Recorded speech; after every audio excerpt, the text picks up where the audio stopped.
You're listening to the 10-Minute Bible Hour podcast. It's fast, fun, free, daily deep dive Bible, and right now we're working on the book of Nehemiah. If you're new, welcome. You can jump in right here, or you can always go back and start at the beginning of any season. The whole podcast is available in an easy-to-use format at thetmbh.com. Well, great. I cried in public again. This keeps happening. I don't think I cry a lot. I don't think that's my thing, but it's going to end up being my reputation if I'm not careful. This time it was at a piano recital. It was my daughter's piano recital. And I remembered years earlier listening to her clomp through When the Saints Go Marching In. And gradually through the years, she's become much better. Somewhere in there, she became elegant and learned to feel the music a little bit. The kids did great. There wasn't a thing wrong with any of it. You're there to dutifully listen to kids who are in the process of learning, mash through very simple songs. And as you get further into the recital, the kids who are more advanced play, and you tend to perk up a little bit. But all the dads were kind of subtly checking scores and stuff like that, and the moms were a little zoned out as well.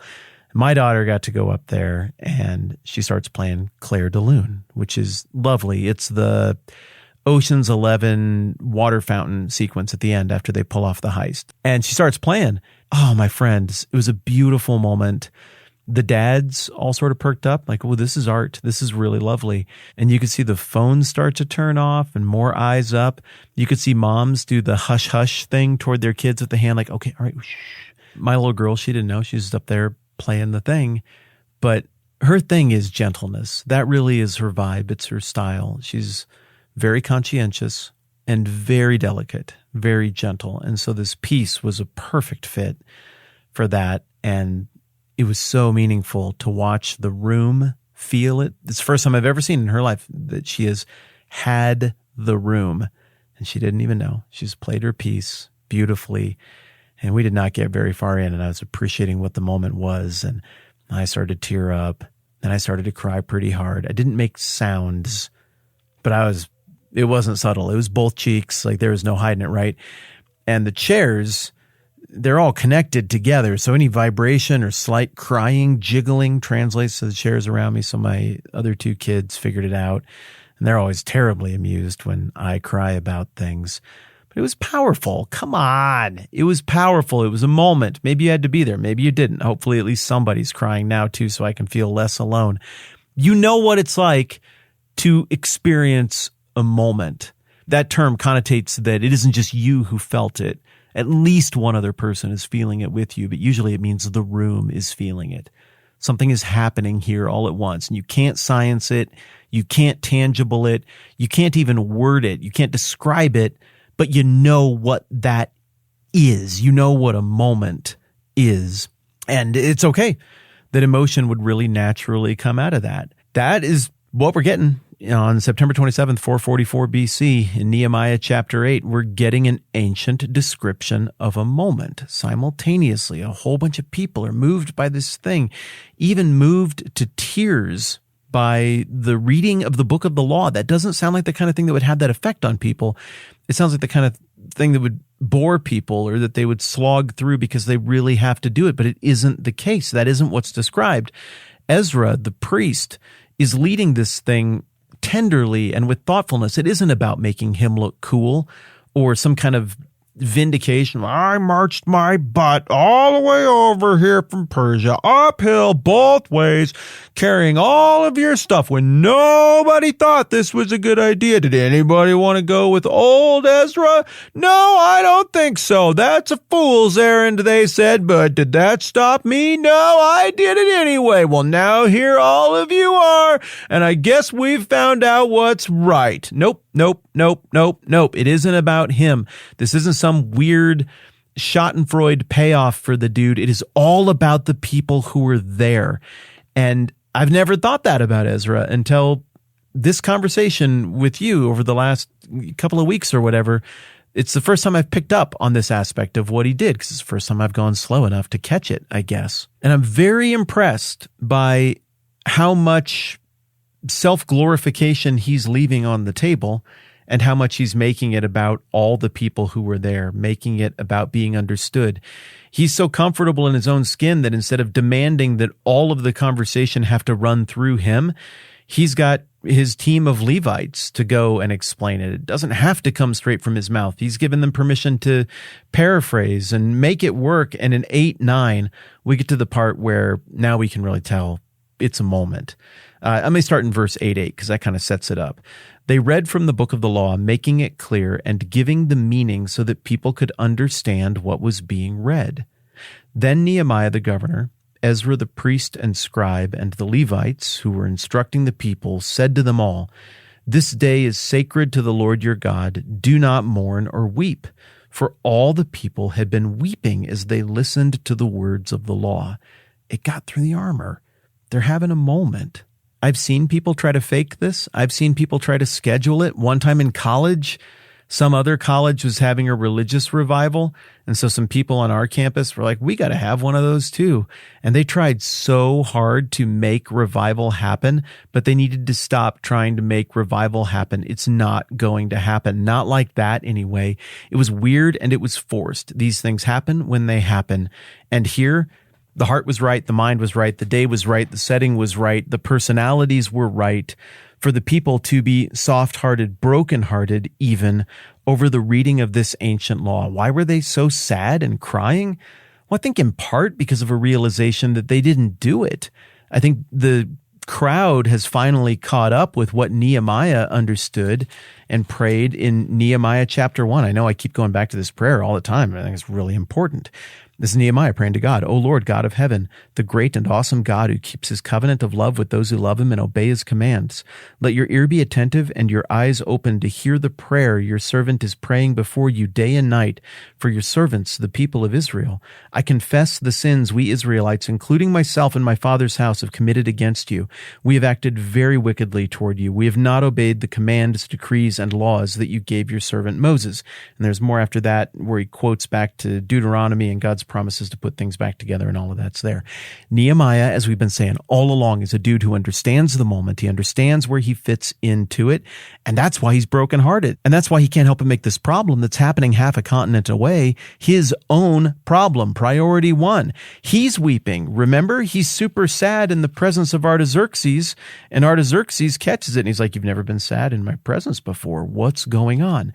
Now, all the stuff that Nehemiah got, whatever it's been a few months earlier, now the crowd gets. One guy had a vision for this. One guy understood what this was about. And he's not even the one reading the book of the law or interpreting it to people. He's just standing there. But now everybody's catching on to what Nehemiah saw in the first place. It's a powerful image of leadership when what you think isn't particularly popular and nobody has caught it yet. Nobody gets why it's important. It's not the narrative yet, but eventually through his leadership and a bunch of other factors as well, they come around. But also, it doesn't look like Nehemiah and Ezra or anybody else are doing the emotion merchant thing, which is gross. It's not my favorite. I know there are a lot of people who like it. Okay, fine, cool. We can get along or whatever. There are people who like to be pumped for emotion so that it feels like a thing happened. But when everything's special, nothing is. When everything is a moment, nothing is a moment. But the impulse of Nehemiah and Ezra and the leaders are to comfort them. This day is sacred to the Lord. You don't need to mourn. You don't need to weep. But this is not the first time that there's been a mass weeping event, a mass public crying event in Ezra and Nehemiah. But the last time it happened, there was no comfort offered. It was left ambiguous. This is in Ezra chapter 3, after the foundation of the temple is put in place. We're back in time about 100 years before the events of September 27th, 444 BC, back here in Ezra 3.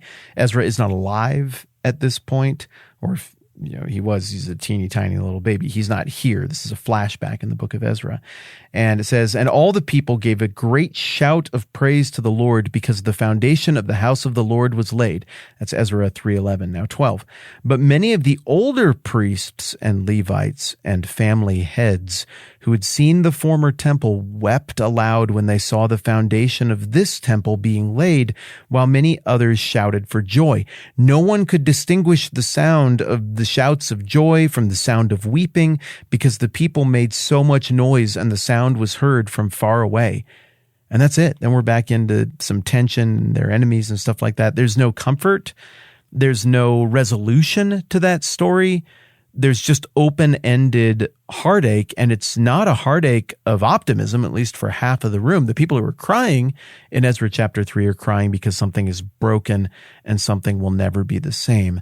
But now, in the next mass crying event here in Nehemiah chapter 8, there is comfort. Why are they comforting them here? Because they're deeply rooted in that material from Deuteronomy, that promise that Nehemiah was praying in Nehemiah chapter 1, that they're cashing in on here. They're cashing in on a promise that God made, that if their hearts turn, even if they're far from home, someday God will restore them and he will rebuild this thing and he will bless them again. He'll reestablish this relationship between them. And it's happening right here on September 27th, 444 BC.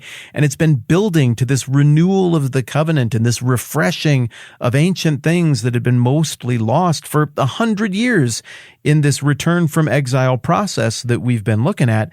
And now here we are. It's understandable that people's hearts are broken by what they're hearing. It's understandable that what they're hearing, the standards and characters of God, that benchmark, that high bar that is set, they know they don't come anywhere close.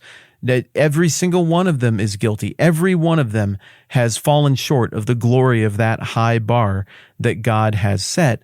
But the gift of God is present here as well, and it's forgiveness, and it's establishing something new, something that they didn't even understand at this moment that would be even bigger than this earthly province they're rebuilding. There's an eternal kingdom that they're going to inherit, even though they've all fallen short of that high bar of the glory of God, the standards of God. So this is good. Their hearts are broken. The character of God, the high standards of God, I think that's the effect it's supposed to have on us throughout the Bible. I think normal readers are supposed to look at it and be like, dang, I'm not that. I don't live up to that. I don't do that. I'm not sure that if every day were my best day, I could ever pull that off or even come close. The whole Bible, as it relates to the standards of God, is meant to cause the reader not to despair because we can't do that, but ultimately, a little bit preachy here, but this is what the Bible says, this is what we do, but ultimately not to despair, but to turn to Jesus.